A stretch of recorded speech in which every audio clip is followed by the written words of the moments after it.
Hola, soy Maite y voy a presentar mi trabajo sobre la visión de la mujer en el cine de Greta Gerwig. He elegido este tema porque Greta Gerwig es una de las cineastas más influyentes en la actualidad, ganando múltiples premios en su carrera como directora en solitario, pese a haber dirigido únicamente 3 películas, que analizaré más adelante. Cuando vi estas 3 películas me encantaron y quería profundizar y entender la visión que tiene sobre las mujeres. Para ello, en el desarrollo del trabajo me he planteado varios objetivos. El primero, cuál es la intención de la autora al hacer estas representaciones de sus personajes femeninos. El segundo, cómo construye estas representaciones, es decir, qué herramientas utiliza. Y el tercero, cómo trata los estereotipos impuestos por la sociedad en sus películas. Para entender el estilo cinematográfico de Gerwig es necesario conocer su biografía. Greta Gerwig es una actriz, guionista, productora y directora de cine estadounidense. Nació en Sacramento en 1983 en California y creció en un ambiente lleno de cultura y de música. De pequeña se aficionó a la lectura y una de las lecturas que más le marcaron fue Mujercitas de Louisa May Alcott y otras lecturas de Jane Austen. Estos libros desarrollaron el interés de Gerwig por el universo femenino. Más adelante empezó a salir como actriz en películas de estilo mumblecore. Además, protagonizó El plan de Maggie, una película que explora la vida de las mujeres y sus facetas.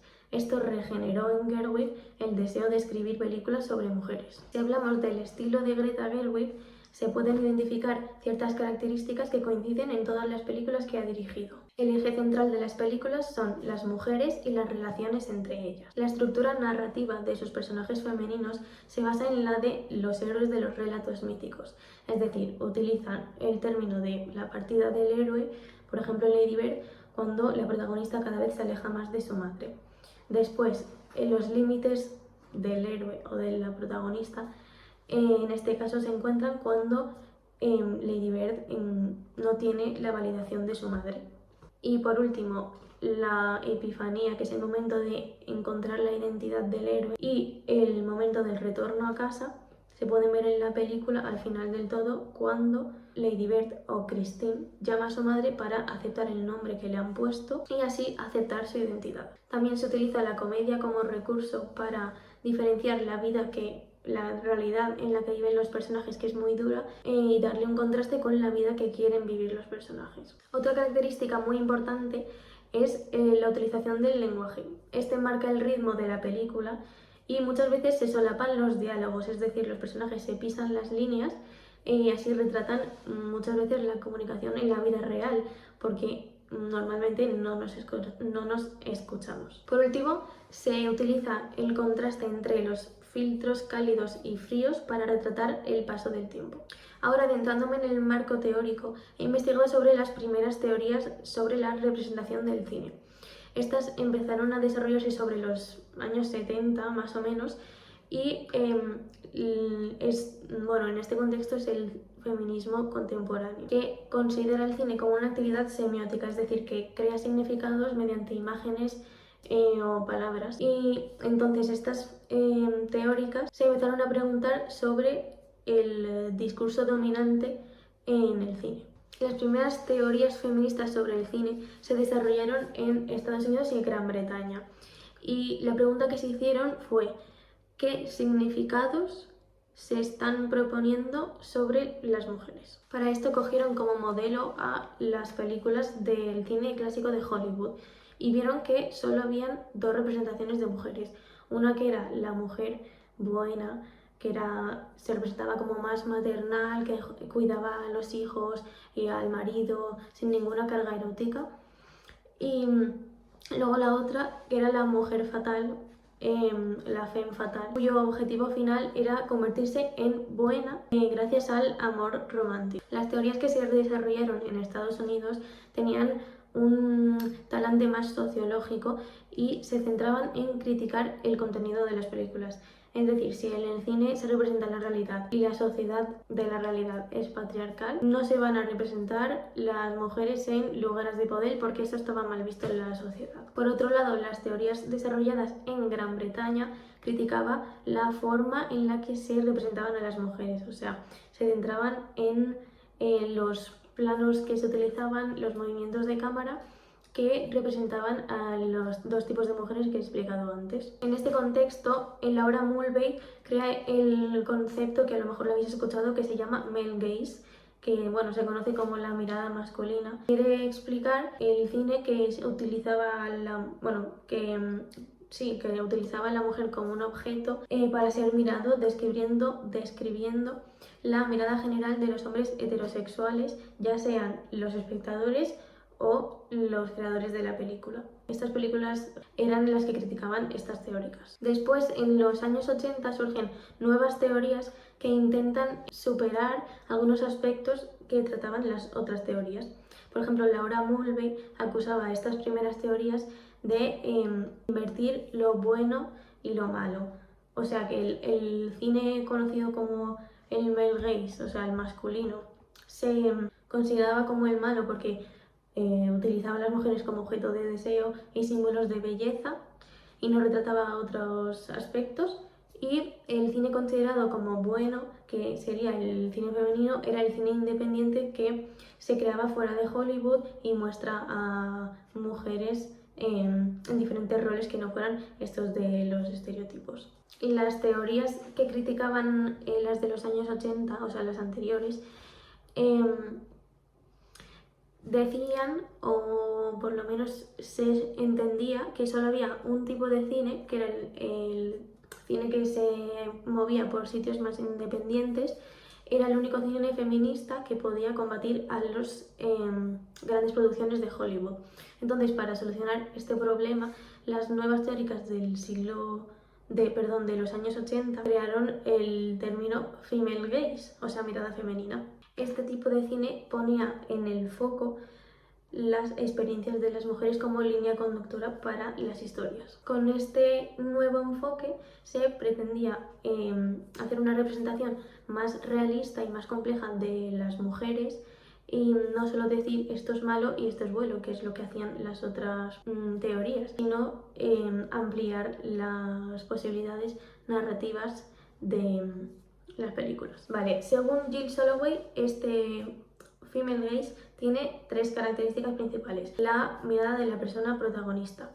O sea que en vez de centrarse en elementos externos que producen consecuencias, o sea, consecuencias psicológicas, se centran directamente en los aspectos psicológicos de la protagonista, es decir, en sus emociones. El segundo aspecto es la mirada de la cámara, o sea, mediante los planos, los encuadres y más formas de estructurar la narrativa, se reflejan la experiencia del personaje que tiene al ser juzgado. Y el tercer aspecto es la mirada del espectador. Y con este tipo de películas, la intención es meterse en la conciencia del espectador para que empatice con la protagonista y sienta la posición de inferioridad que siente esta. Y así pues se cuestione la posición de las mujeres en la sociedad. Estas teorías se siguieron desarrollando en los años posteriores y se siguen desarrollando, pero ahora mismo voy a centrarme en analizar fragmentos de las tres películas que he dicho al principio. La primera película es Lady Bird,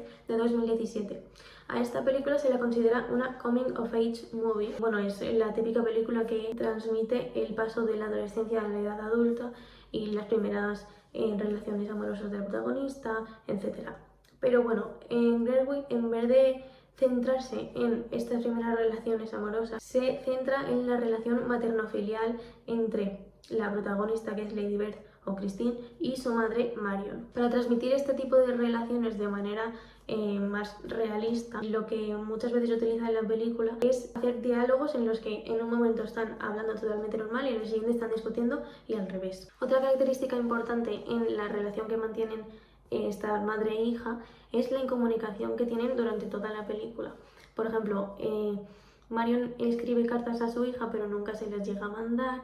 Christine o Lady Bird al final de la película llama a su madre para explicarle lo que siente ella porque ha leído las cartas. La siguiente película es Mujercitas. En Mujercitas se retratan a las cuatro hermanas muy diferentes entre sí. Cada una tiene unos sueños y unas aspiraciones y esto conecta con la teoría, las primeras teorías que criticaban la poca pluralidad de mujeres en escena. Luego es muy destacado este monólogo de Amy. It's known I would marry Rich. Why should I be ashamed of that? There's nothing to be ashamed of, as long as you love him. Well, I believe we have some power over who we love. It isn't something that just happens to a person.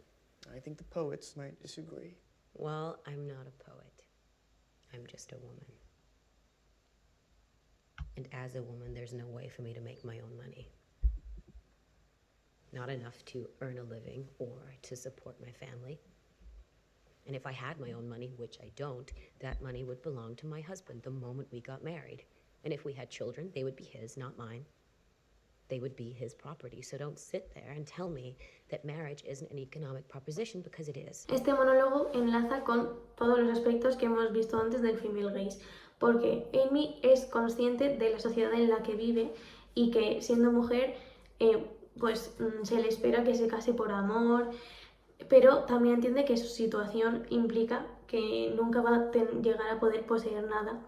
Entonces ella prefiere, por su propia decisión, casarse con alguien que sea rico. Luego, en cuanto a la mirada de la cámara, que este encuadre le proporciona autoridad a Amy porque está caminando de frente a la cámara, es decir, se acerca como con aires de autoridad y amenazante porque sabe de lo que habla y Laurie, que está preguntándole por lo que está diciendo, no le puede contradecir porque no va a entender mejor que ella su posición como mujer. La última película es Barbie. Y Greta Gerwig con esta película, entre otras cosas, quería resignificar el nombre de Barbie, lo que era como un modelo feminista, porque era lo que su creadora quería desde un principio cuando la creó esta muñeca en 1959. Gerwig utiliza muchas referencias al mundo real, caricaturizadas, pero bueno, aparte de esto, voy a centrarme en explicar el monólogo de Gloria, cuando le está explicando a Barbie lo que supone ser una mujer en el siglo XXI. Like, you have to be thin, but not too thin. And you can never say you want to be thin. You have to say you want to be healthy, but also you have to be thin. You have to have money, but you can't ask for money, because that's crass. You have to be a boss, but you can't be mean. You have to lead, but you can't squash other people's ideas. You're supposed to love being a mother, but don't talk about your kids all the damn time. You have to be a career woman, but also always be looking out for other people.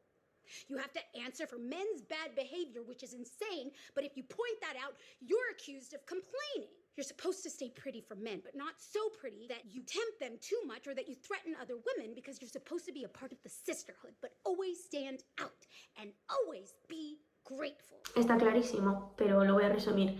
Se explican básicamente todas las expectativas y contradicciones que supone ser una mujer en la actualidad, ya sea físicamente, cómo se debe comportar en el ámbito profesional, en el ámbito familiar, y qué debe pensar de sí misma y qué deben de pensar sobre ella. Entonces, estas condiciones que impone la sociedad, generalmente inalcanzables, expresan la imposibilidad de ser perfecta, a ojos de la opinión externa, claro. Y claro, estas expectativas generan un sentimiento de inferioridad que llevan a cuestionamiento interno y continuo las decisiones que se toman. Este monólogo concentra también perfectamente las tres premisas del female gaze. Con este monólogo tan emocional y que arraiga dentro de cada mujer, diciéndoselo a las demás Barbies, hace que recuperen la individualidad y puedan combatir contra el modelo de Barbielandia que han puesto los Ken. Luego, respecto a la cámara, el plano es un plano medio largo.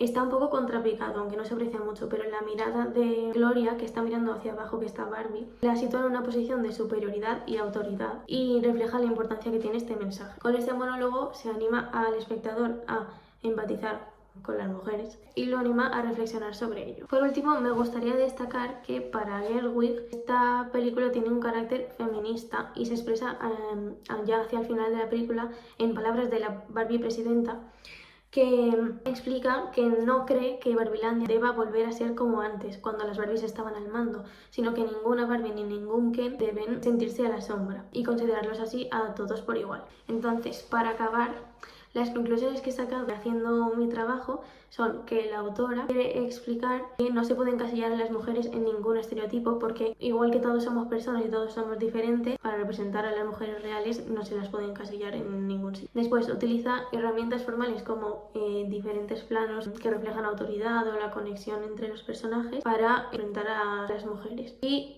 pretende visibilizar las relaciones entre estas. Por último, utiliza los estereotipos como caricaturesca para reflejar el daño que hacen. Y ya está. Muchas gracias por escucharme. Perdón por la chapa. Chao.